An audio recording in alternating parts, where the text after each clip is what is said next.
Good morning students. आज अपने पढ़ेंगे प्रायद्वीपीय पठार। काफ़ी इम्पोर्टेंट लेसन है प्रायद्वीपीय पठार। भारत का प्रायद्वीपीय पठार।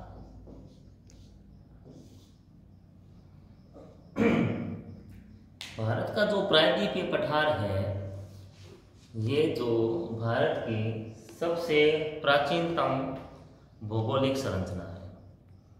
अब जैसे आपको पहले भी बता रखा है कि इसका निर्माण कैसे हुआ है, तो इस देखो सबसे पहले मैंने बताया था आपको, जो वेगनार था उसने अपनी थ्योरी दी थी, ठीक है,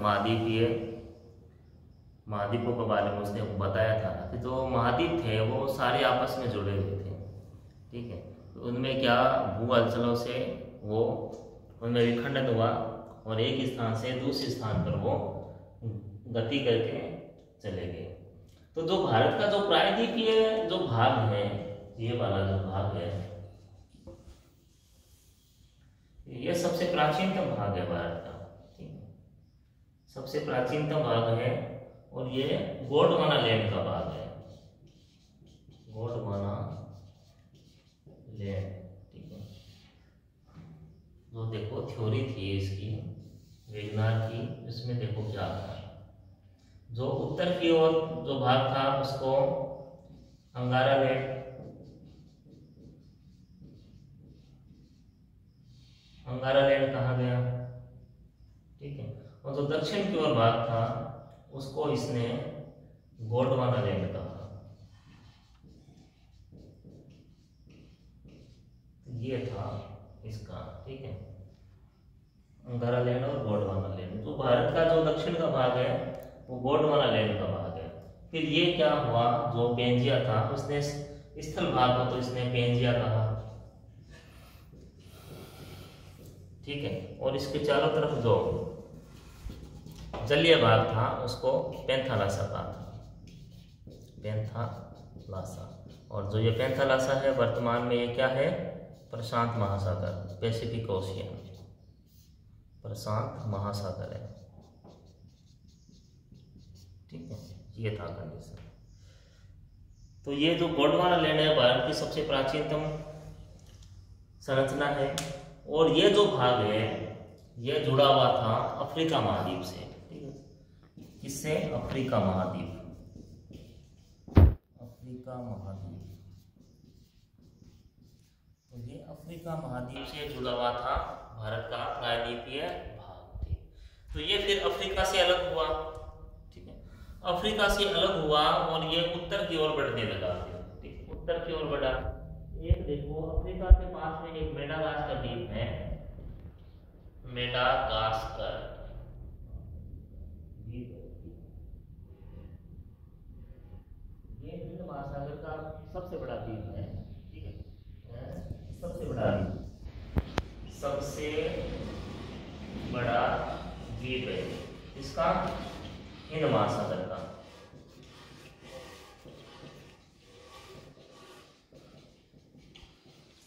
तो ये जो मेडागास्कर द्वीप है ये भी प्रायद्वीपीय पठार के साथ जुड़ा हुआ था, मगर ये उसके साथ मतलब कि प्रायद्वीपीय पठार के साथ गति नहीं कर पाया, ये वहीं रुक गया, ठीक है। तो ये मेडागास्कर किसका भाग था? प्रायद्वीपीय पठार का था। और अपना प्रायद्वीपीय पठार भाग था अफ्रीका महाद्वीप का, ठीक है, जो इनसे टूटकर अलग हो गया। इस तरीके से इसका निर्माण हुआ और ये गति करके यहाँ आगे तक बढ़ा, ठीक है। तो जैसे कर्क रेखा निकलती है, आप ये भी समझ सकते हैं कर्क रेखा के नीचे वाला जो भाग है वो अपने प्रायद्वीपीय भाग है, ठीक है। ये तो इसका उत्पत्ति का थोड़ा बहुत बता दिया। उसके बाद देखो ये जो संरचना है एक तो त्रिभुजाकार है, ठीक है, त्रिभुज मैंने बना दिया है, एक त्रिभुजाकार है, ठीक है। तो उत्तर में तो क्या है, ये जो उत्तर का मैदान है, उत्तर के मैदान के दक्षिण में है, ठीक है, इसके ऊपर क्या है, उत्तर का मैदान ही है, उसके दक्षिण में स्थित है ये। दूसरा, ये तीन ओर से समुद्र से घिरा है, इसलिए इसे प्रायद्वीप कहते हैं। इस तरफ है अरब सागर, ये बंगाल की खाड़ी,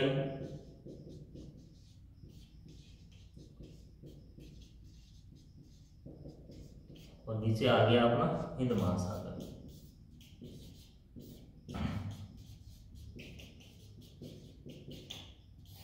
ठीक है,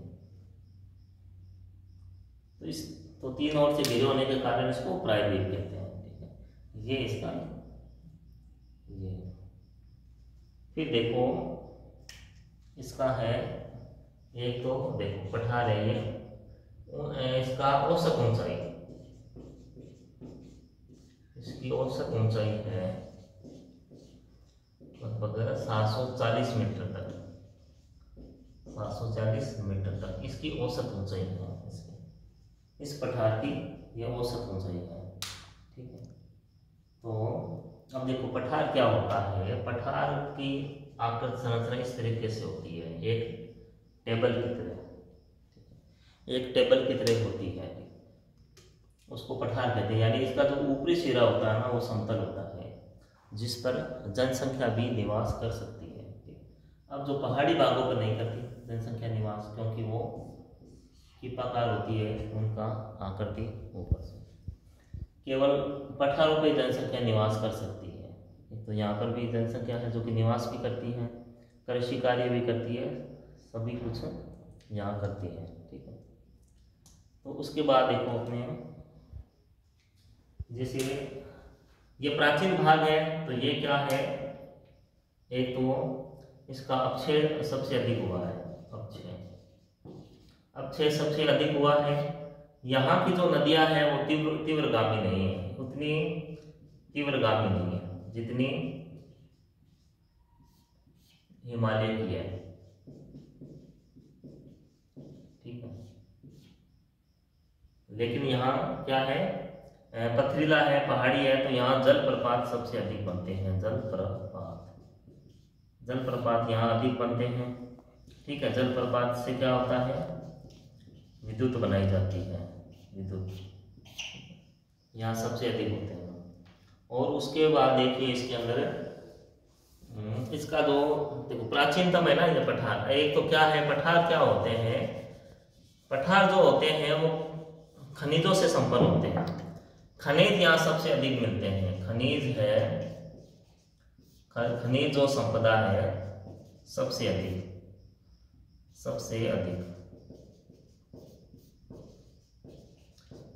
अधिक खनिज जो पठारों से ही प्राप्त किए जाते हैं। चाहे यहाँ झारखंड में छोटा नागपुर का पठार हो,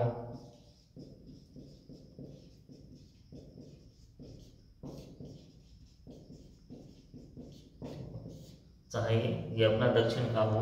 ठीक, यहाँ जैसे कर्नाटक है, केरल है, तमिलनाडु है, यहाँ पे बहुत सारे खनिज यहाँ मिलते हैं। लोहा भी यहाँ मिलता है, ठीक है, कोयला भी मिलता है। अब कोयला यहाँ जैसे धारवाड़ क्रम की चट्टानें हैं, धारवाड़ क्रम की चट्टानें, वहां पर कोयला बहुत मिलेगा। अब कोयले के अंदर क्या है, कर्नाटक में सबसे अच्छी क्वालिटी का कोयला मिलेगा कर्नाटक में। ठीक है, एंथ्रेसाइट जो कोयला है वो कर्नाटक में मिलेगा, जो कि सबसे अच्छी क्वालिटी का होता है। बाकी जो जगह जो कोयला मिलेगा वो लिग्नाइट टाइप का होगा। ठीक है, उसकी क्वालिटी थोड़ी कम होती है, ये चीज है। अब देखो इस जो पठार है, इसके अंदर अपने पठार का अध्ययन अलग करेंगे, और जो पहाड़ियां हैं इससे संबंधित उनका जो अध्ययन है वो अलग करेंगे।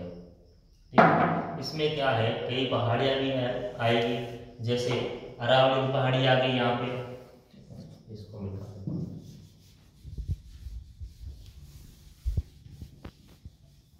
अब जैसे यहाँ ये अरावली की पहाड़ी आ गई, फिर विंध्याचल की पहाड़ी, फिर सतपुड़ा, ये नीचे आ जाएंगे अपने नीलगिरी की पहाड़ी, ये यहाँ नीलगिरी की पहाड़ी आ जाएगी, यहाँ आ जाएंगे पश्चिमी घाट, ये पूर्वी घाट, ठीक है। तो ये कई पहाड़ियाँ भी हैं, इनका अध्ययन अलग करेंगे, ठीक। उसके बाद जो पठार है, जैसे छोटा नागपुर का पठार हो गया, ठीक है, मेघालय का पठार हो गया, मेघालय का पठार,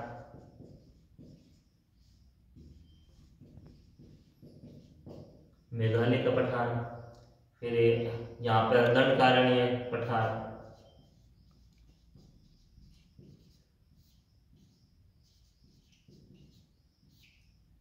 ठीक है, तमिलनाडु का पठार, इन सभी का अध्ययन करेंगे और अलग अलग करेंगे। और उसमें अपने जैसे सबसे पहले आपको इसमें अपने अध्ययन करेंगे पहाड़ियों का, सबसे पहले इसमें अध्ययन करेंगे पहाड़ियों का, ठीक है।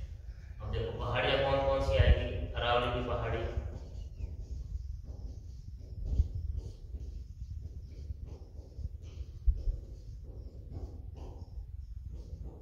फिर है विंध्याचल,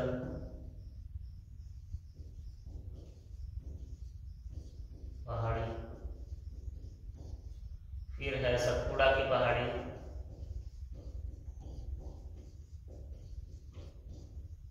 फिर अपने देखेंगे इसमें नीलगिरी की पहाड़ी,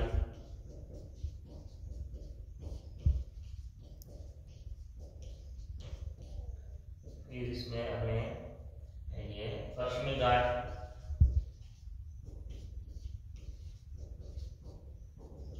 और पूर्वी घाट। सबसे पहले हम इन्हीं का पहाड़ियों का अध्ययन करेंगे, पहाड़ियों के बाद अपने पठार लेंगे, ये तो हो गई पहाड़ियाँ, फिर लेंगे अपने पठार। पठार में मेवाड़ का पठार,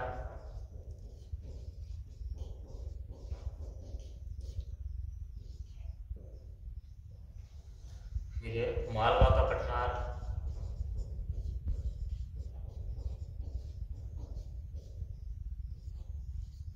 बुंदेलखंड का पठार,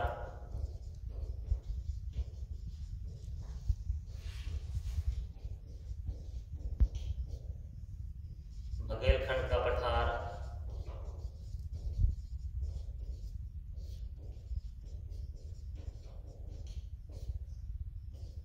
मेघालय का पठार,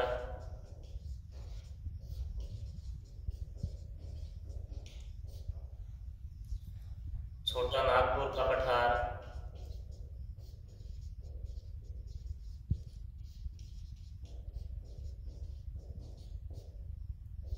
फिर अपने लेंगे इसमें दंडकारण्य,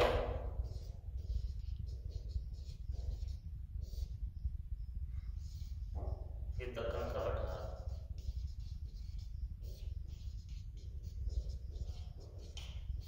इस तरीके से अलग अलग भागों में इसका हम अध्ययन करेंगे। तो ये काफ़ी इम्पोर्टेंट रहेगा, इसको मतलब कि बहुत ही ध्यान से और काफ़ी स्लो करेंगे, अपने एक साथ नहीं कराएंगे सारी चीज़ें, इसको टुकड़ों में कराएंगे, एक साथ कराने से उलझ जाएंगे इसके अंदर। तो अलग अलग इसके वीडियो बनाएंगे, तब आपको ये समझ में आएगा। स्टार्ट। इसका स्क्रीनशॉट लेना है तो ले सकते हो। फिर इसका एक विस्तार बता देता हूँ मैं, अपराधी के पठार का विस्तार कहाँ से कहाँ तक है, कैसे है ये, ठीक है।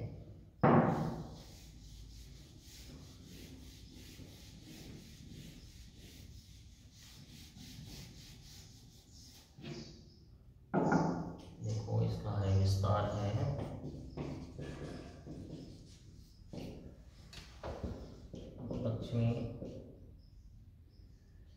पश्चिमी राजस्थान,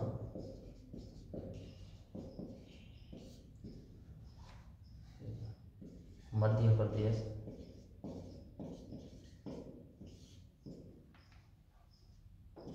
गुजरात,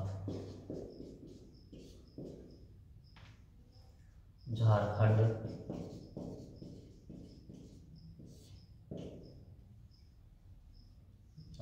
फिर इसमें कर्नाटक, तमिलनाडु,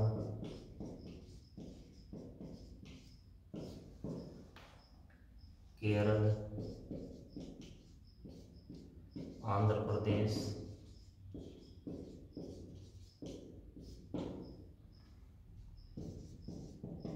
उड़ीसा,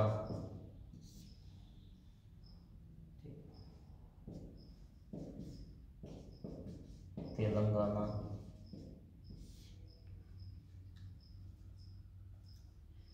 इन जगहों पर इसका विस्तार है, इन जगहों पर ये फैला हुआ है। बाकी कल से डिटेल में लेना शुरू करेंगे इसको, ठीक है।